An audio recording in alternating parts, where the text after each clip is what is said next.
بسم اللہ الرحمن الرحیم، میں امیر افضل گلزار اور آپ دیکھ رہے ہیں ڈی ایم ایم نیوز۔ اس وقت ہمارے اسٹوڈیو میں موجود ہیں معروف پالسی جو تاریخ پر اور اپنے علاقے کی ہسٹری کو بڑے کھلے انداز میں اپنی ایک آئی ڈی کے ذریعے انٹرنیشنل لیول پر اور نیشنل لیول پر اجاگر کر رہے ہیں۔ آج وہ اتفاق سے ہمارے اسٹوڈیو میں موجود ہیں اور ان سے میری ملاقات کب ہوئی تھی، کس طرح ہوئی تھی، یہ انہیں سے جاننا چاہیں گے۔ بہت شکریہ معروف پالسی صاحب، آپ ہمارے یہاں پر تشریف لائے۔ مہربانی امیر افضل گلزار صاحب، میں آپ کا بہت مشکور ہوں۔ میں آپ کے اسٹوڈیو میں ابھی عصمت اسحاقی کے وساطت سے آیا ہوں۔ انہوں نے نیچے آپ کا نام لیا تو میں نے کہا میں اس بندے کے ساتھ تو میری شناسائی پہلے سے ہے۔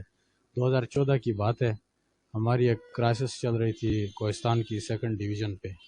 اس میں ہمیں اپنا ایک احتجاج ریکارڈ کرانا تھا مین سٹریم میڈیا پہ، تو وہاں پر سب سے پہلے آپ نے ہمیں کوریج دی تھی مانسہرہ میں، اور بلا معاوضہ آپ نے 2-3-4 چینلز پہ ہماری جو احتجاج تھی وہ ریکارڈڈ احتجاج آپ نے چلائی تھی، تو میں آپ کا بہت مشکور ہوں۔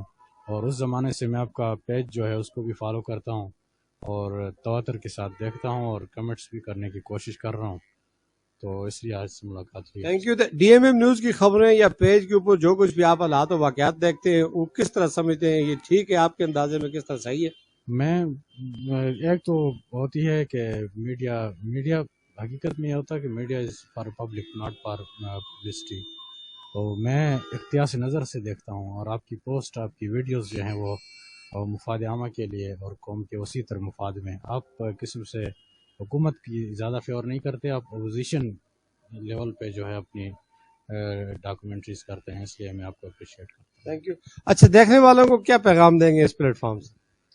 میرا پیغام یہ ہوگا کہ آپ زیادہ سے زیادہ فالو کریں اور اپنی آرا جو ہیں وہ اس سے بھی مستفید فرمائیں، آپ کی بھی اصلاح ہوگی اور قوم کی بھی اصلاح ہوگی، اور جو لوگ خام خواہ تنقید کرنے والے ہوتے ہیں ان کو آپ اگنور کر کے اپنی جدوجہد جو ہے وہ جاری رکھیں۔ بہت شکریہ، کتنا خوبصورت انداز میں